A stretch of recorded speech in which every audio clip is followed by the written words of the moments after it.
As the council members moved away, Maya exchanged a glance with Krelvor. Something in the counselor's tone had made it clear that the developments under discussion had as much to do with the two Deathworlders' demonstrated capabilities as with the environmental failure itself. They saved over 200 lives, and they're still afraid of us, Maya murmured. They're afraid of us because we saved those lives, Krelvor corrected. They watched what we could accomplish together in a crisis, how quickly we coordinated without formal protocols, how our bodies functioned under conditions that would kill them. Now they're imagining those same capabilities directed against their interests. That's ridiculous, Maya protested. We risked our lives to save council delegates. Yes, Krelvor agreed, compound eyes reflecting the emergency lights. And in doing so, we've shown them precisely what Deathworlders can do when we choose to act. Think, Ambassador, if we can tear through sealed doors and function in lethal environments to save lives, what could we do if we ever decided to take them? Maya fell silent, finally understanding the depth of the council's fear. It wasn't just about physical capabilities or evolutionary history. It was about potential. From their perspective, they had just witnessed two apex predator species from hostile worlds demonstrating perfect coordination and overwhelming physical prowess. No wonder they were terrified. So what happens now? She asked quietly. Now, Krelvor replied, we wait to see whether they decide we're too dangerous to keep around or too valuable to send away. As if in answer, the station's announcement system activated. Emergency council session will commence in 1 hour. The presence of the human and Valkyrie representatives is formally requested. Maya sighed, pulling the thermal blanket tighter around her shoulders. Something tells me this wasn't in any of our diplomatic briefings. Welcome to galactic politics, Ambassador, Krelvor said, mandibles clicking in what she now recognized as rueful amusement. At least it's never boring. The concerns raised by Ambassador Terrell and others are not without merit. Valorous continued smoothly, color fading back to a neutral blue. Species evolving from high-stress environments tend to exhibit problematic traits: aggression, territorial impulses, risk-taking behaviors, survival adaptations, Maya corrected quietly. Indeed, Krelvor agreed. Adaptations your species never needed on your garden worlds. The chamber erupted in offended murmurs. Maya realized she'd inadvertently gained an ally, though perhaps not one that would make her job easier. Humans have demonstrated remarkable restraint. Maya pressed on. Our first interstellar missions were scientific in nature. Our colonies are peaceful. When we detected your communication networks, we spent decades learning your languages before responding. And yet, a new voice joined in, this one belonging to a being resembling a tall, thin humanoid with paper-white skin and enormous eyes. Your historical records show constant warfare. Your entertainment glorifies violence. Your physiology is designed for endurance hunting, literally chasing prey until it collapses from exhaustion. A horrifying evolutionary strategy. Commander Jackson stepped forward. With respect, our historical records also show remarkable cooperation, scientific achievement, and artistic expression. Judging us solely by our evolutionary history seems reductive. The human speaks truth, Krelvor said. Did you study Valkyrie poetry before dismissing us as savages? Did you examine human music before classifying them as predators to be feared? Maya shot the Valkyrie a grateful glance, surprised by the support. This discussion grows circular, Valorous declared. The decision has been made. Humanity will be granted observer status for a probationary period of 3 standard cycles. Ambassador Chen will represent Earth's interests. A formal reception will follow these proceedings. With a wave of elongated fingers, Valorous signaled an end to the debate. As the chamber began to empty, Maya approached Captain Krelvor. Up close, the Valkyrie was even more imposing, the exoskeleton reflecting the chamber's light with an almost metallic sheen. Thank you for the support, Captain, Maya said. It was unexpected. Krelvor's mandibles clicked rapidly. The Council fears what it doesn't understand, Ambassador. They look at our biology and see only potential threats, not potential allies. You've been dealing with this for 8 cycles. Indeed, they watch us constantly, waiting for signs of aggression. When a Valkyrie worker accidentally damaged a Council artifact last cycle, 3 security teams responded with weapons drawn. Had it been an Illyrian who caused the damage, they would have simply filed a maintenance request. Maya sighed. So much for enlightened interstellar cooperation. Oh, they cooperate beautifully, Krelvor responded, with species that evolved on gentle worlds with few predators and stable climates. The rest of us. The Valkyrie made a gesture Maya couldn't interpret. Ambassador Chen. Commander Jackson interrupted. We're expected at the reception. Of course. Maya turned back to Krelvor. Perhaps we'll continue this conversation later. I would welcome that, Ambassador. We Deathworlders should understand each other, even if no one else does. The reception was held in a vast chamber with transparent walls, offering a spectacular view of the cosmos. Representatives from dozens of species mingled, consuming refreshments from carefully segregated serving stations to accommodate wildly different biochemistries. Maya accepted a glass of something her scanner identified as safe for human consumption, a fruity, effervescent liquid that tasted better than she expected. She moved through the crowd, making introductions and engaging in the diplomatic small talk her training had prepared her for, though the undercurrent of wariness from most delegates was impossible to miss. She had just finished a stilted conversation with a representative of a gas giant species when a commotion erupted across the room. A tall, spin-bleed maintainer robot had malfunctioned, its manipulator arms spinning wildly and knocking over several delegates. As one arm swung toward a small, fragile-looking being, Maya reacted instinctively. She launched herself across the intervening space, diving to push the alien clear. At the same moment, one of Krelvor's clawed hands shot out, catching the robot's arm mid-swing with enough force to crumple the metal. The entire reception fell silent. Maya checked on the being she'd saved, apparently unharmed but staring at her with enormous, frightened eyes. She became acutely aware that she'd just sprinted across the room and tackled an alien diplomat in full view of the Galactic Council. Krelvor still held the damaged robot arm, having torn it completely free from the malfunctioning unit. Security personnel rushed in, surrounding both Maya and the Valkyrie with what were unmistakably weapons. "Stand down," instructed the lead security officer, a being with reflective scales and multiple limbs. "Release the component and step back." Krelvor dropped the mangled arm with deliberate slowness. "The machine malfunctioned. I prevented injury." "As did I," Maya added, helping the small alien to its feet. "Are you all right?" The being she'd saved trembled visibly. "You moved so fast.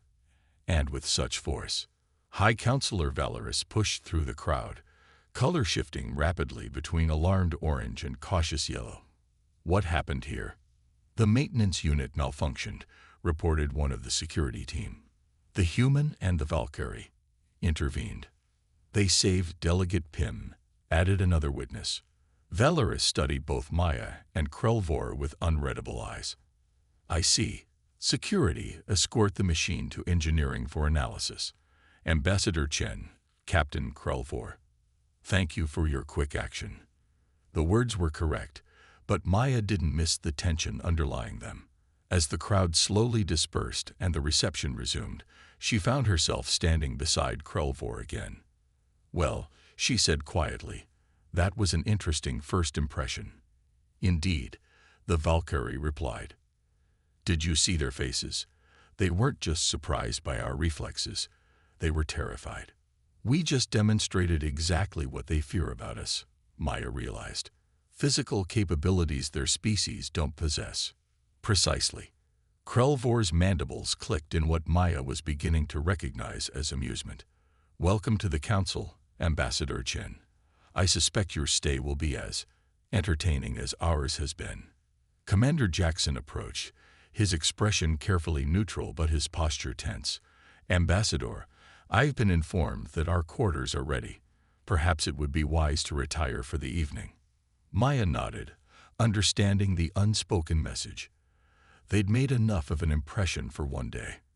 "Captain Krelvor," she said, offering a respectful nod, "I look forward to continuing our conversation soon."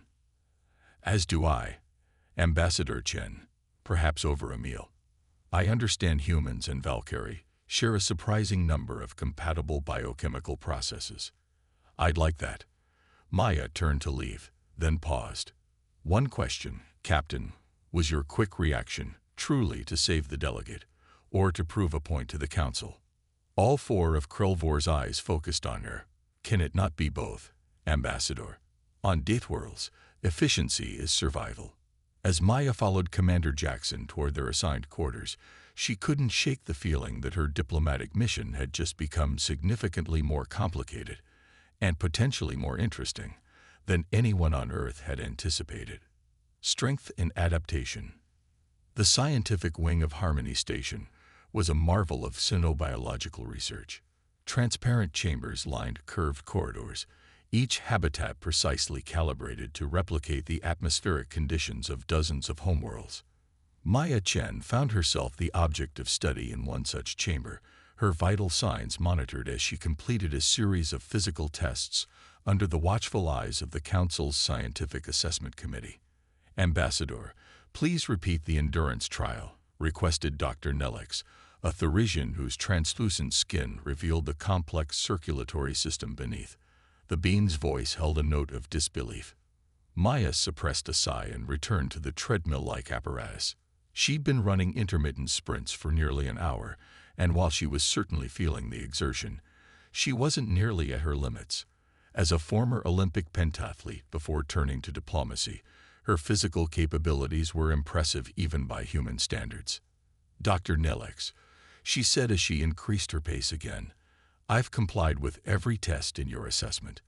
When might I expect to return to my diplomatic duties?"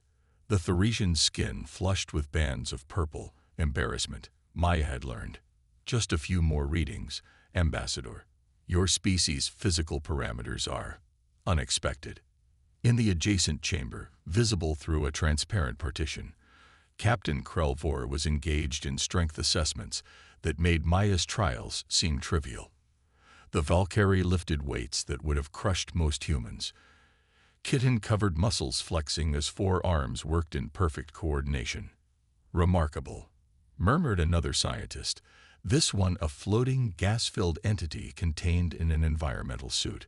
Both species demonstrate physical resilience far beyond standard baseline metrics, yet through entirely different evolutionary pathways. Maya maintained her pace, observing the scientists' reactions with growing concern. What had been presented as a routine medical examination was clearly something more, a comprehensive evaluation of Deathworld capabilities that bordered on threat assessment. When the tests finally concluded 2 hours later, Maya found Krelvor waiting outside the scientific wing. "Ambassador," the Valkyrie greeted her. "I trust your examination was as intrusive as mine." "Exhaustive is the word I'd use," Maya replied, falling into step beside the towering insectoid. "Though I get the distinct impression they were more interested in our potential as threats than as allies." Krelvor's mandibles clicked rapidly. "Of course, the Valkyrie went through the same scrutiny when we first arrived. They catalog our strength, speed, and endurance as one might document the capabilities of a weapon system. They entered a lift that would take them to the diplomatic sector, momentarily alone. The entire scientific committee observed my tests," Maya noted. "Is that standard procedure?" "No," Krelvor replied simply. "Typically only the relevant specialists would attend. The full committee suggests significant interest or concern." The lift doors opened to reveal High Counselor Valorous, engaged in conversation with several security officers. The counselor's skin shifted to a startled orange at the sight of them, before settling into a composed blue. "Ambassador Chen," Captain Krelvor, Valorous acknowledged with a slight inclination of their elongated head, I trust the scientific evaluation was not too taxing. Not at all, Maya replied pleasantly, though I'm curious why such extensive testing was necessary when our medical records were provided in advance. Valoris's skin rippled slightly. Standard procedure, Ambassador. All new species undergo similar assessments. With the entire scientific committee present, Krelvor asked, compound eyes fixed on the counselor. An uncomfortable silence followed before Valoris spoke again. Perhaps you would both join me for the afternoon meal. There are matters regarding both your species I wish to discuss. The dining chamber reserved for high-ranking diplomats offered spectacular views of the swirling nebula that surrounded Harmony Station. Maya found herself seated beside Krelvor at a table with Valoris and 3 other council representatives. Ambassador Terrell of the Zilthrans, the octopus-like glistening wave. Maya had mentally shortened the name, and a new face, a reptilian being introduced as Security Director Morth. I'll be direct, Valoris began after formal introductions. The Council has concerns about the potential alliance forming between your species. Maya paused with her fork halfway to her mouth. Alliance? Captain Krelvor and I have had precisely 2 conversations. 3, counting now, Krelvor added helpfully. Yet you both immediately cooperated during yesterday's incident with the maintenance robot, Director Morth observed, reptilian eyes unblinking, without communication. As though you instinctively understood each other's intentions. We both reacted to protect a delegate in danger, Maya said carefully. I'd hardly call that an alliance. Ambassador Terrell leaned forward, gravelly voice accusatory. 2 Deathworld predator species, naturally aligned against what you perceive as common opponents. Surely you see our concern. Maya set down her utensils, diplomatic training battling with rising irritation. With respect, Ambassador, you're creating conflict where none exists. Humanity seeks peaceful relations with all Council species.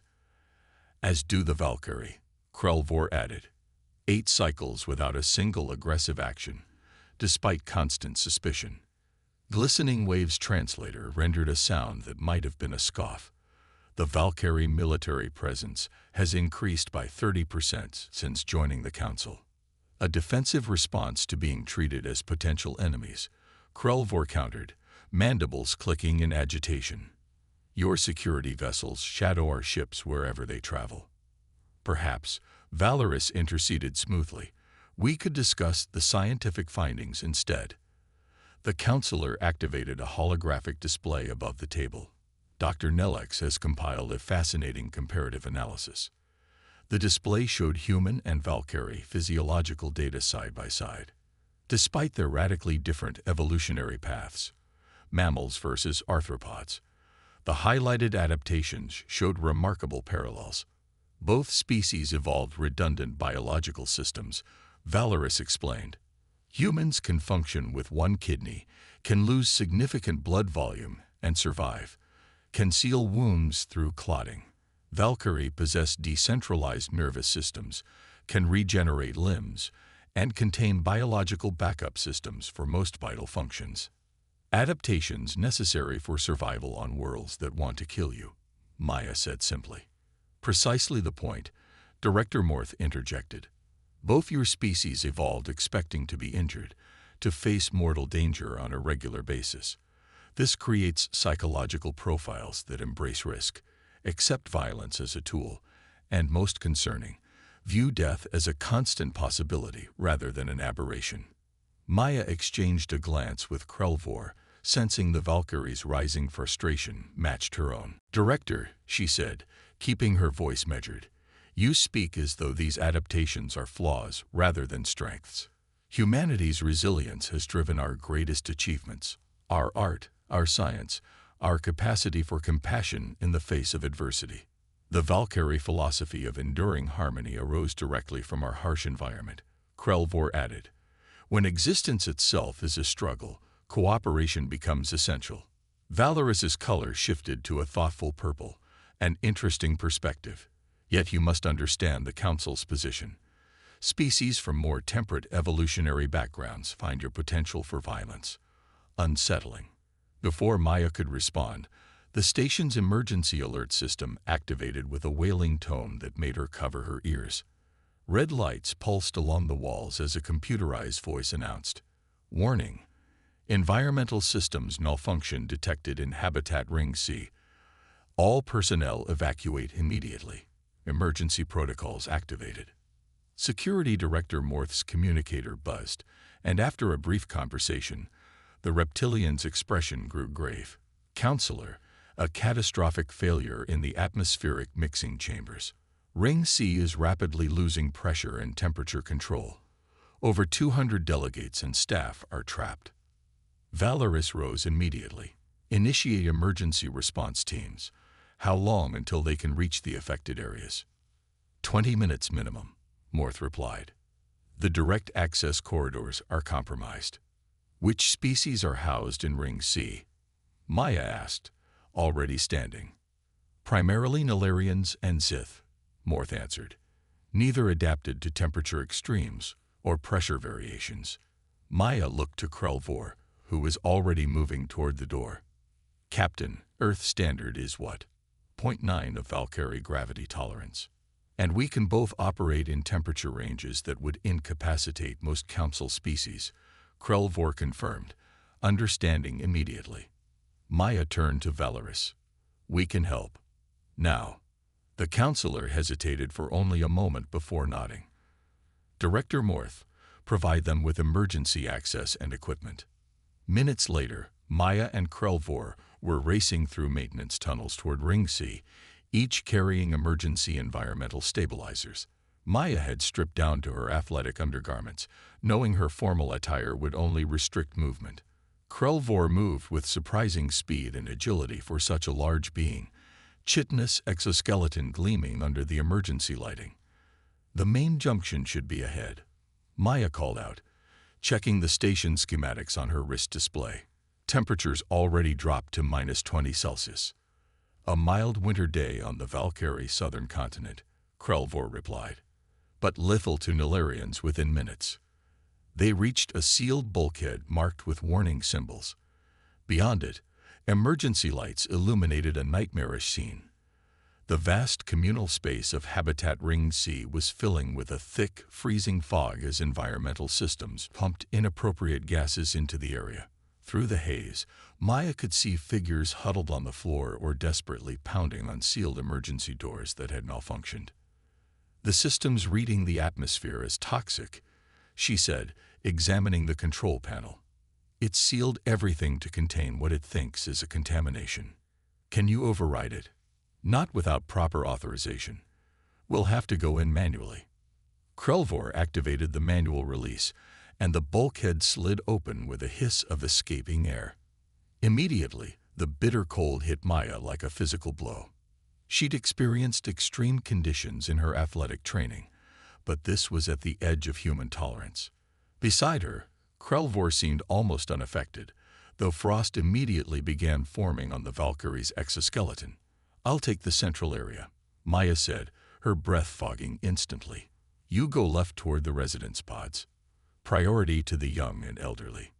They split up without further discussion, each understanding what needed to be done. Maya sprinted toward a cluster of Nilarians, slender, graceful beings with translucent skin, now turning an alarming blue. Their delicate bodies were already shutting down in the extreme cold. Working quickly, she activated the first environmental stabilizer, creating a bubble of warmth around the group. "I'm Ambassador Chen," she explained as the nearest Nilarian looked up with enormous, confused eyes. "Help is coming. Stay within the field perimeter." Without waiting for a response, she moved to the next group, and the next. The cold bit into her limbs, her exposed skin burning with it, but she pushed through the discomfort.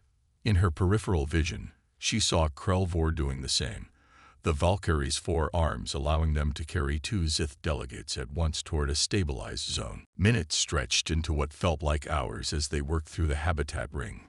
Maya lost count of how many beings they moved to safety. Her fingers grew numb, her movements slower, but she pressed on. The effects of hypothermia were beginning to set in when she heard Krelvor's voice through her communicator. Ambassador, the environmental control hub is ahead. If we can reach it, we may be able to restore proper functions. On my way, she managed, her voice shaking with cold. They converged at a sealed chamber in the center of the ring. Through its viewport, Maya could see the complex machinery that regulated the habitat's atmosphere and the sparking, clearly damaged components causing the malfunction. "Can you override the door?" Krelvor asked. Maya examined the security panel, her mind working despite the numbness spreading through her body. "Not easily. It's designed to prevent tampering during emergencies." She glanced at the Valkyrie's powerful limbs. "But I'm guessing you have another solution in mind." Krelvor's mandibles clicked in what she now recognized as the Valkyrie version of a grim smile. "Stand back." With shocking efficiency, the captain extended all four arms, claws digging into the seams of the reinforced door. Muscles visibly strained beneath the exoskeleton as Krelvor applied pressure. For a moment, nothing happened. Then, with a shriek of protesting metal, the door began to deform. Maya watched in amazement as the Valkyrie literally tore open an access point large enough for them to squeeze through. The display of raw strength would have been terrifying in any other context, and probably still was to any council member who might be watching through security feeds. Inside the control hub, Maya forced her freezing fingers to work as she assessed the damage. "Power surge fried the primary regulators," she muttered. "We need to bypass them and reset the emergency protocols." Working together, they rerouted critical systems. Maya's knowledge of computer interfaces complemented Krelvor's surprising familiarity with mechanical systems. After several tense minutes, the machinery hummed back to life, emergency lights shifting from red to yellow. "Atmospheric normalization initiated," announced the station's computer. "Temperature restoration beginning in affected areas." Maya slumped against a console, the adrenaline that had kept her going finally ebbing away. "We did it." "Indeed," Krelvor replied, frost still clinging to their exoskeleton. "Though I suspect our rescue methods may have generated as much concern as gratitude." By the time the official emergency teams arrived 20 minutes later, Maya and Krelvor had stabilized the entire habitat ring and moved all affected delegates to safe areas. As medics treated the injured, Maya found herself wrapped in thermal blankets, her core temperature dangerously low but already recovering. High Counselor Valorous approached, accompanied by Security Director Morth and several other council representatives. Their expressions were unreadable, but Maya thought she detected a new wariness in their stance. "Ambassador Chen, Captain Krelvor," Valorous began formally. "The Council extends its profound gratitude for your intervention. Without your assistance, many lives would have been lost today." "We merely did what anyone would do," Maya responded through chattering teeth. "But that's precisely it," Morth interjected, voice low. "Not anyone could have done what you did. The environmental conditions would have incapacitated most council species within minutes." The security feeds recorded everything. Valorous added, color shifting through complex patterns. "Your physical capabilities, your decision-making under pressure, your methods of access." The counselor's gaze flicked to Krelvor, clearly referencing the forcible entry into the control hub. "You're welcome," Krelvor said simply. An uncomfortable silence followed before Valorous spoke again, voice careful. "A full investigation into the cause of the malfunction is underway. In the meantime, the Council has called an emergency session to discuss recent developments."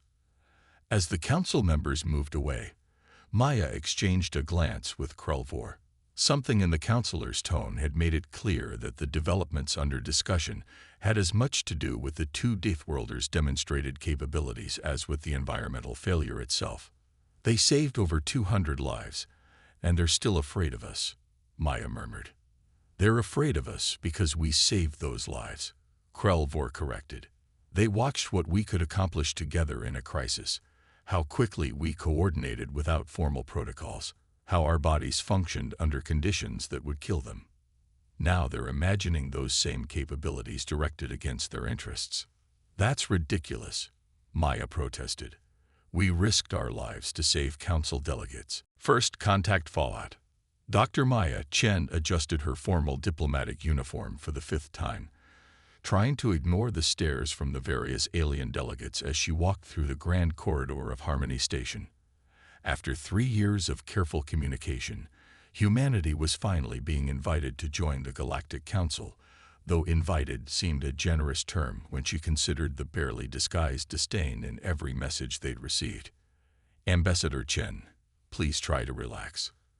Commander Jackson walked beside her, representing Earth's military interests. Your heart rate is elevated. Well spotted, Commander. Maya's tone was dry. Perhaps it has something to do with representing our entire species to an assembly of advanced civilizations who seem to think we're one step removed from cave-dwelling primates. Jackson didn't smile. Just remember the briefing.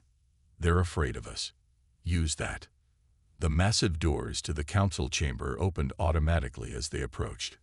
Inside, the circular room extended upward for what seemed like hundreds of meters, with tiered seating accommodating representatives from what her briefing had said were 47 spacefaring species. The lighting seemed calibrated for species with different visual requirements than humans, slightly too blue and too bright for comfort. The human representatives announced a melodious voice that seemed to come from everywhere at once. Maya strode forward confidently to the central podium, feeling the weight of thousands of alien eyes. The silence was oppressive. High Counselor Valorous, a tall, willowy being with iridescent skin that shifted colors with each movement, rose from the central seat. Ambassador Chen of Earth, Commander Jackson, the Council acknowledges your presence. The words were formal, cold. High Counselor, esteemed representatives, Maya began, her voice steady despite her racing heart. On behalf of Earth and all humanity, I thank you for this historic opportunity to. Before we proceed, interrupted a gravelly voice from one of the lower tiers, I must register the Zilthran Collective's formal protest at admitting yet another Deathworld species to these proceedings. Murmurs rippled through the chamber. Maya maintained her diplomatic smile, though her hands tightened slightly on the podium's edge. Ambassador Terrell, your objection is noted, Valorous responded, but the decision has been made. The humans have achieved faster-than-light travel and have colonized 3 systems. By our own charter, they qualify for observer status. Another delegate stood, this one resembling something between an octopus and a jellyfish, floating in what appeared to be a personal atmosphere chamber. First the Valkyrie, now these humans. 2 Deathworld species admitted in less than a decade. Are we deliberately trying to destabilize centuries of peaceful cooperation? Maya's translator struggled with the being's name, rendering it as something like glistening wave under 3 moons. The opposition wasn't unexpected. Earth's classification as a Deathworld had been made clear in preliminary communications, but the vehemence surprised her. If I may address these concerns, Maya interjected smoothly. The term Deathworld seems to carry certain implications that I believe are unwarranted. Humanity has developed a peaceful, cooperative global society. Our technological development has been focused predominantly on improving quality of life and exploration, not warfare. A harsh, clicking laugh came from her right. Maya turned to see a being she instantly recognized from her briefings, a Valkyrie. Nearly 7 feet tall with a chitinous exoskeleton of deep crimson and 4 arms ending in clawed hands, the Valkyrie cut an intimidating figure. 2 sets of compound eyes regarded her with what seemed like amusement. They said the same about my people, human, the Valkyrie's translator rendered in a surprisingly melodious voice. 8 stellar cycles later, they still treat us as potential berserkers who might snap at any moment. The being stepped forward with surprising grace. I am Captain Krulvor of the Valkyrie Expeditionary Force. Valorous flashed an alarming shade of red. Captain, you were not recognized to speak. And yet I have spoken, Krulvor replied, mandibles clicking in what Maya suspected was the Valkyrie equivalent of a smirk. Since we are discussing Deathworlders as a category that apparently includes both my species and the humans, it seemed appropriate to contribute. Maya found herself suppressing a smile. The briefings had mentioned the Valkyrie, the only other known species to evolve on a high-gravity, high-radiation planet with an aggressive ecosystem comparable to Earth's. But nothing had prepared her for their apparent disregard for Council protocol.